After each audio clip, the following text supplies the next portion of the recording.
Bear Grylls एक ऐसा शख्स हैं जो विपरीत परिस्थितियों में इंसान को जीना सिखाते हैं।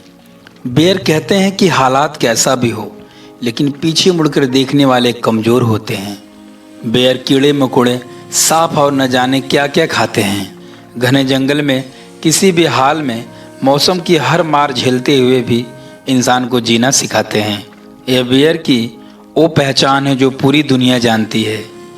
लेकिन डिस्कवरी चैनल के most popular show Man vs Wild के बाद बेयर ग्रिल्स की पॉपुलैरिटी का अंदाज़ा इस बात से लगाया जाता है दोस्तों कि उनके शो का हिस्सा अमेरिका के पूर्व राष्ट्रपति बराक ओबामा से लेकर भारत के प्रधानमंत्री नरेंद्र मोदी तक रह चुकी है। लेकिन दोस्तों, इतना पॉपुलैरिटी हासिल करने वाला व्यक्ति बेयर की ज़िंदगी में कभी कठिनाइयाँ नहीं आई होंगी? क्या बेयर बिना हारे जीत हासिल किए होंगे? क्या बेयर की लाइफ बहुत आसान रही होगी? दोस्तों, बहुत रोमांचक वीडियो है, इसे पूरा देखने वाले 100% सक्सेसफुल होंगे। दोस्तों, बेयर की कहानी कोई साधारण कहानी नहीं है। इसमें हर इंसान के सक्सेस होने की कहानी छुपी हुई है। साल 1996 में बेयर 16,000 की ऊंचाई पर उड़ रहे थे। तभी अचानक दरवाजे की रेड लाइट ग्रीन लाइट में बदल गई। एक व्यक्ति प्लेन के दरवाजे से जोर जोर से चिल्ला रहा था, गो गो गो। अभी एक एक करके बेयर के सारे साथी प्लेन से नीचे कूदना स्टार्ट कर दिए, लेकिन बेयर थोड़ा टेंशन में थे। कुछ सेकेंड बाद बेयर भी अपने पैराशूट के साथ नीचे कूदे। सब कुछ प्लान के अकॉर्डिंग चल रहा था। अभी अचानक बेयर के साथ एक बहुत बड़ी घटना हुई। प्लेन से जंप करते हुए बेयर 200 किलोमीटर प्रति घंटा के स्पीड से नीचे गिर रहे थे। 10,000, 5,000, 8,000, 3,000 देखते ही देखते कुछ ही सेकेंड में बेयर जमीन के कुछ ही 1,000 फीट पर पहुंच गए। तभी बेयर पैराशूट खोले, लेकिन पैराशूट खोलने के बाद भी स्पीड कम नहीं हुई। तभी अचानक बेयर के दिमाग में आया कि पैराशूट खुलने के बाद भी स्पीड कम क्यों नहीं हो रही है। बेयर जब ऊपर पैराशूट पर देखते हैं तो हालत खराब हो गई। पैराशूट की रस्सियां पूरी तरह उलझ गई थी दोस्तों, और पैराशूट सही से खुला ही नहीं था। तभी अचानक देखते ही देखते बेयर धरती पर जा गिरे। बेयर के गिरने पर उनके बॉडी में इतना ज़्यादा फोर्स लगा कि बेयर की बॉडी पुतले की तरफ 20 से 25 फीट ऊपर उछल गई। यह इतनी बड़ा एक्सीडेंट था बेयर की ज़िंदगी में। बेयर की ज़िंदगी मानो खत्म सी हो गई। दोस्तों, बेयर की बॉडी इतनी बुरी तरह से उछली थी कि ऑन द स्पॉट ही रीढ़ की हड्डी बेयर की चकनाचूर हो गई। दोस्तों, रिपोर्ट के मुताबिक बेयर की हालात इतनी बुरी थी कि बड़े बड़े डॉक्टर ने बेयर को दोबारा ठीक करने में असमर्थ रहे। सभी डॉक्टरों का कहना था कि बेयर अब कभी ज़िंदगी में खड़े नहीं हो पाएंगे। अब तो बेयर की ज़िंदगी में ऐसा अंधेरा छा गया दोस्तों कि बेयर अब न इधर के रहे न उधर के रहे। क्योंकि दोस्तों, कहा जाता है ना, जो इंसान आगे बढ़ने के लिए फुल प्रयास करता है, अपने काम को 100% देता है, अगर उस इंसान की ज़िंदगी में अगर कुछ गलत हो जाए, कुछ घटना घट जाए, तो वे इंसान टूट ही जाता है। इस जंगल में, इस दुनिया में ऐसा कोई भी जगह नहीं है जहाँ पर इंसान जीवित न रह सकता है। आप तो डिस्कवरी में देखे होंगे, बेयर नामुमकिन को भी मुमकिन बना देते हैं। अपने पेशाब तक पिए हैं बेयर। सड़े गले हुए जानवरों को खाकर बेयर कैसे ज़िंदगी को जीना सिखाते हैं कि इंसान अगर बुरी हालात में फंस जाए तो अपने आप को बचा सकता है। डॉक्टरों के कहने पे बेयर तो अब असमर्थ हो चुके थे, बेयर हार मान चुके थे, लेकिन उनके अंदर जो चुल थी दोस्तों, वे हार नहीं मान रही थी। उनका दिल बार बार धड़कते हुए कह रहा था कि नहीं बेयर, नहीं, अभी तुम क्विट नहीं कर सकते, अभी तुमको बहुत आगे जाना है, अभी तो बहुत खेला है। दोस्तों, कुछ दिन बीतने के बाद बेयर ने सब मुश्किलों को पीछे छोड़ते हुए अपने आप को खड़ा किया। साल 2003 में 70,000 की हाइट पर हॉट एयर बलून में डिनर का रिकॉर्ड बनाया। तभी अचानक बेयर की ज़िंदगी में एक और झटका हुआ। बेयर वापस अपने आर्मी में जाते हैं, जहां डॉक्टर उन्हें बताते हैं कि बेयर, अब से तुम पैराशूट जंप नहीं कर पाओगे, ना ही तुम अपने पीठ पर भारी सामान को उठा पाओगे। बेयर समझ गए थे अब आर्मी को भी रिजाइन देने का समय आ गया।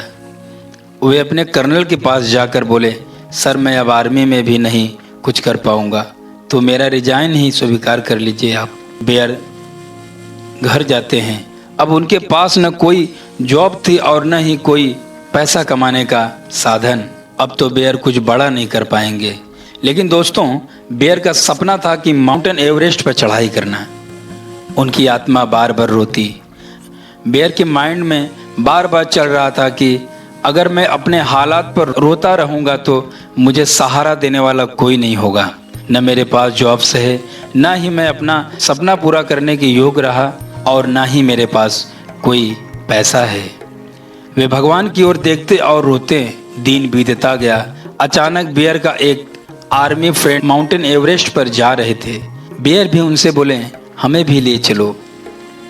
वे लोग बेयर को मना कर दिए।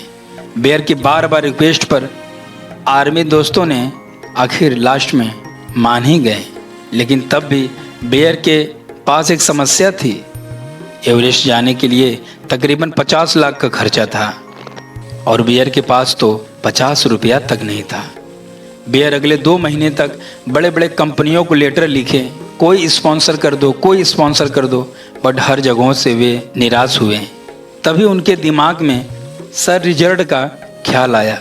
सर रिचर्ड कौन है दोस्तों, बता दूं। माउंटेन एवरेस्ट पर चढ़ने वाले पर्वतारोहियों का मदद करते थे और उनके पास बहुत बड़ी कंपनी थी जो लोगों को स्पॉन्सर करते थे।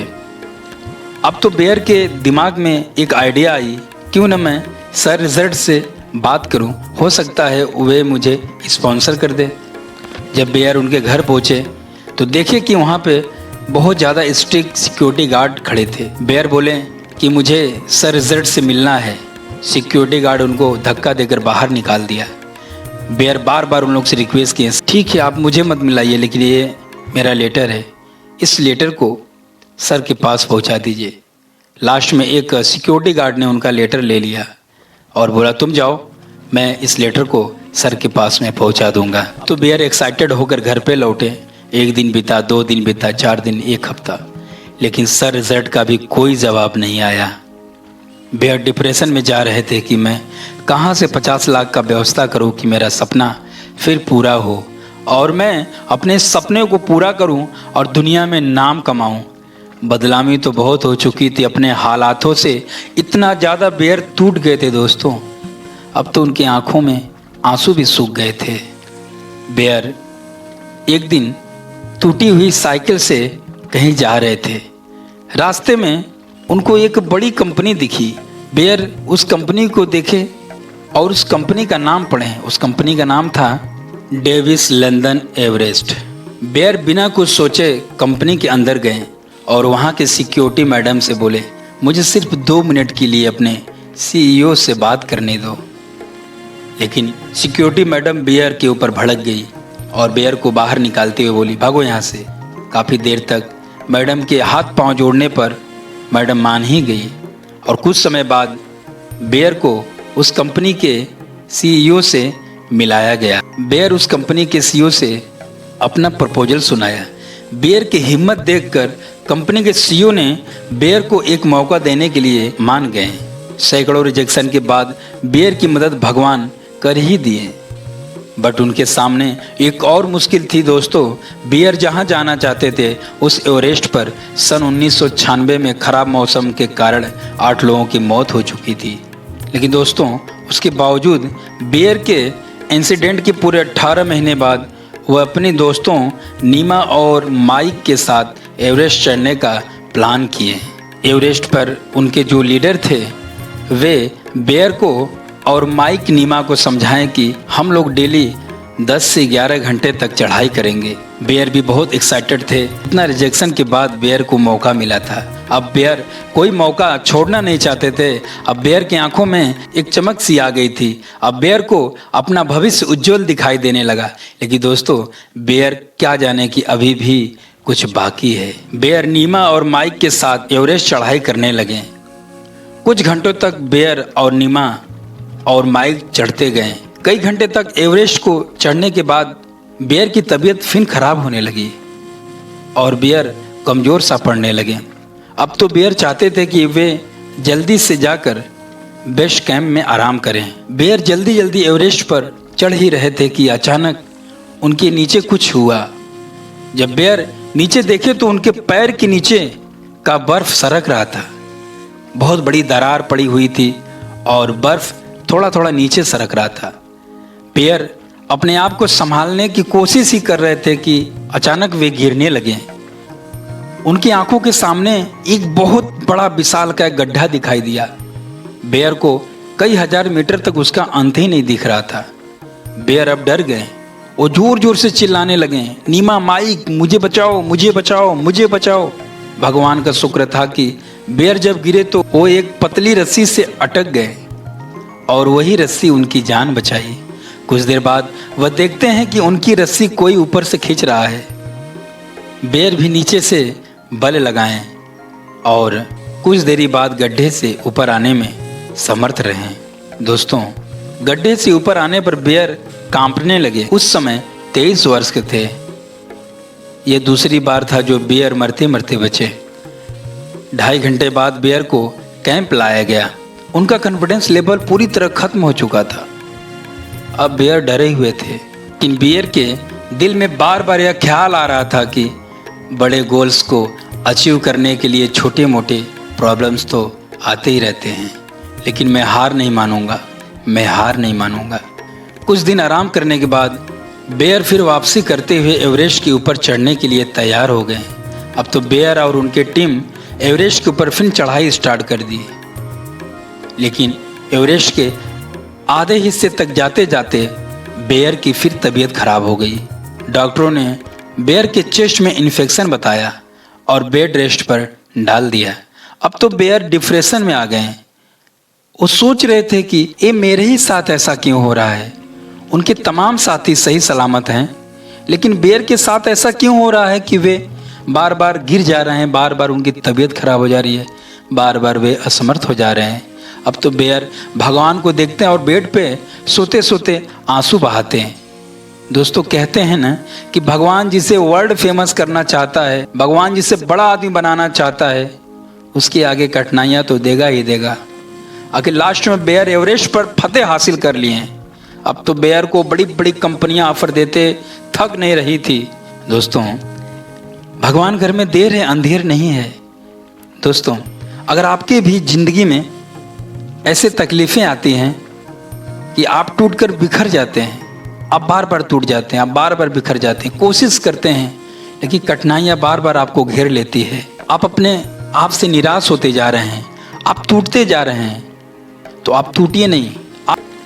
आप उस भगवान का शुक्र अदा कीजिए। भगवान आपको छोटी नहीं बड़ी कामयाबी देना चाहता है।